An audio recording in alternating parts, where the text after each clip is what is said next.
In biomechanical actions, what we're going to do now is to start from the hand, the fingers, the phalanges. So Amanda's just going to curl the fingers, not moving the wrist, but just curl the fingers. That's flexion.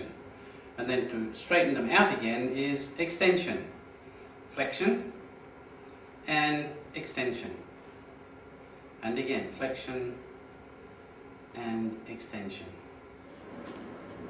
From a lateral position, flexion of the fingers, just the fingers curling, that's flexion. And then extension is to straighten them out again. Flexion and extension. Flexion.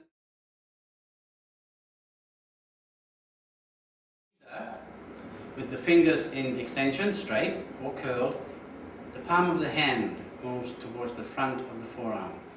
Flexion at the wrist, moving back is extension at the wrist. Flexion at the wrist and extension at the wrist. And this time it doesn't matter if the fingers are kept straight or flexed, extended or flexed. The hand moves towards the front of the forearm is flexion. The back of the hand away from the front, or the back of the hand towards the back of the forearm, is extension. Flexion and extension at the wrist. Extension, and then the palm goes onto the table, which is flexion. Extension at the wrist and flexion at the wrist. At the wrist, the palm of the hand moves towards the front of the forearm is flexion. The back of the hand moves towards the back of the forearm is extension. Flexion and extension at the wrist. A abduction at the wrist and a deduction at the wrist. Movement away from the midline is a abduction. Movement towards the midline is a deduction. Biomechanical action, so biomechanical action at the wrist, lifting the palm of the hand towards the front of the forearm is flexion. Flexion, flexion, and then moving the back of the hand towards the back of the forearm, extension. Flexion, extension. So now that the person's on the table, we go through the same process again. Flexion at the wrist, extension at the wrist. Flexion and extension. A deduction, movement towards the midline, and the only thing that moves is the hand, and then a abduction. A deduction, a abduction. If you have a complete view of this one, a deduction, a abduction.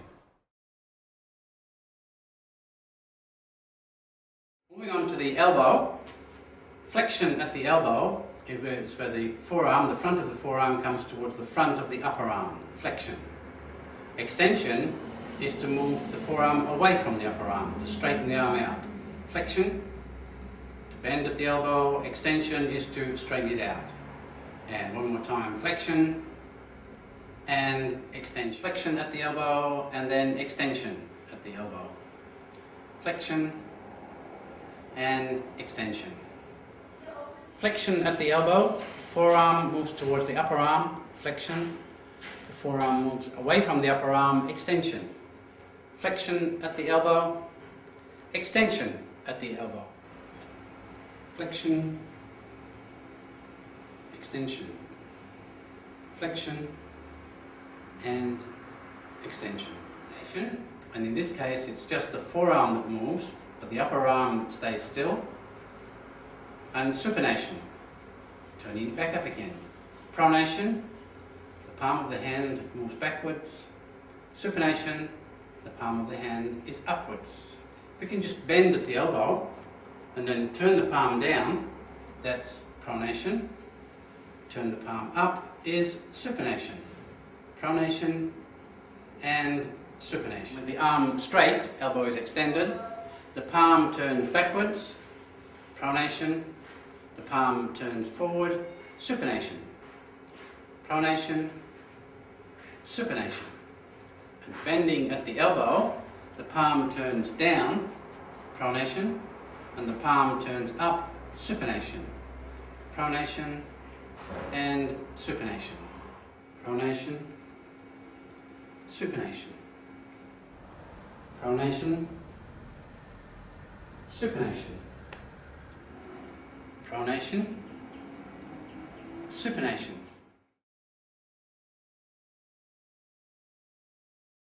Forward and bringing it backwards is extension. Forwards, flexion, backwards is extension. One more time, flexion and extension. The arm coming forward is flexion. Going back to the start position is extension. Forward, flexion, back to the start position is extension.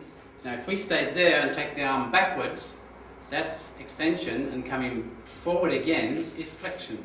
Going back, extension, coming forward, and it can go all the way, right up, all the way. Keep going, that's it. So that is all flexion, and coming back is extension, abduction, and then coming back is adduction. Abduction, abduction, adduction, adduction. And then moving out to the side is abduction, abduction, and either with the elbow in extension or in flexion, abduction, abduction, abduction, adduction, adduction, adduction, and adduction.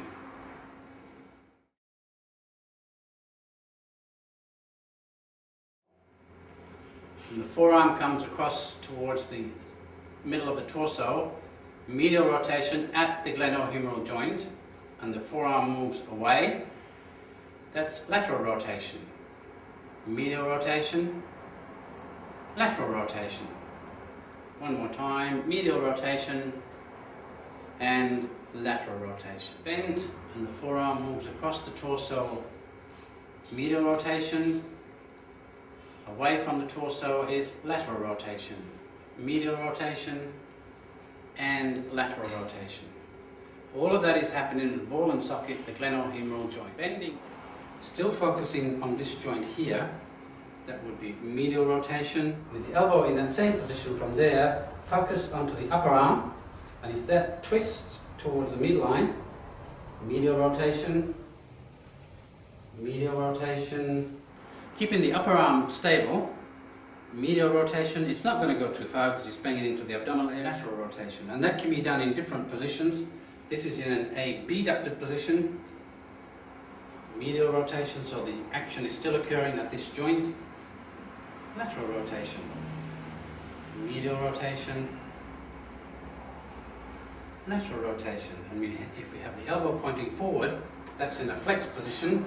And if Cora can just move a forearm in, medial rotation, the forearm comes out, lateral rotation, medial rotation, and then comes out. It can come out as far as you like, lateral rotation, and that's in the three different.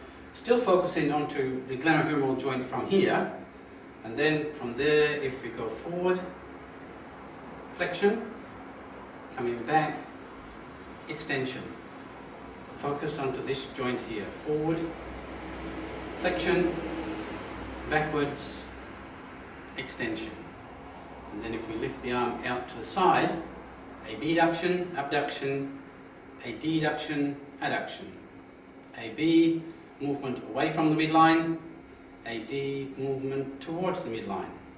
And then if we just bend at the elbow, forearm goes in, medial rotation, lateral rotation, medial rotation, lateral rotation. And then if we lift the arm out to a right angle position, do the same thing again, medial rotation, lateral rotation, medial rotation, lateral rotation, have the elbow pointing forward, same thing again, medial rotation, lateral rotation, one more time, medial and lateral. This time moving on to scapular movement. It's still shoulder movement, but we're going to separate the movements of the arm and of the scapula. So the shoulder is lifted up towards the ear, that's elevation. and then it moves further away from the ear, that's depression. Elevation and depression.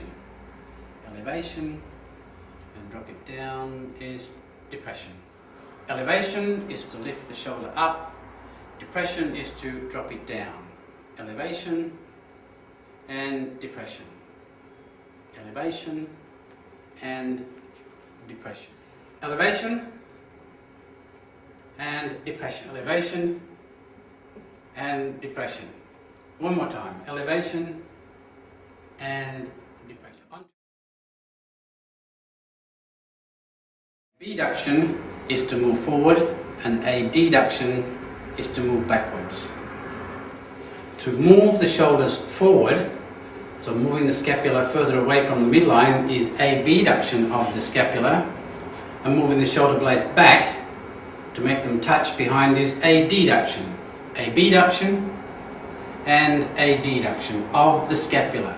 The scapula moves away from the vertebral column, so making the shoulders touch at the front is abduction of the scapula, and making them touch at the back is adduction. Abduction and adduction of the scapula, the scapulothoracic articulation. One more time. AB and adduction of the scapula. With a very slight movement, to roll the scapula forward is protraction, and then to roll it backwards is retraction.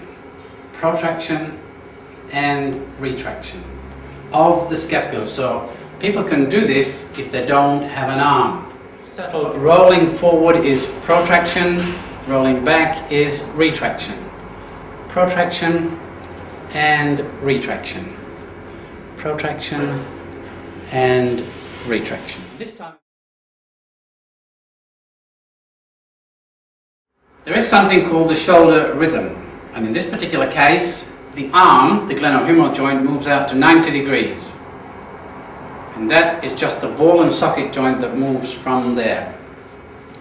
From then on, the inferior angle of the scapula will then swing out as we move up another 60 degrees. So the inferior angle will swing out. So that becomes a scapular movement. And then the last 30 degrees goes back to being a ball and socket movement. So if we can just do that one again, thank you. Up to 90 degrees is ball and socket. Next 60 degrees is scapular movement, and the last 30 degrees then becomes ball and socket movement again. The shoulder rhythm.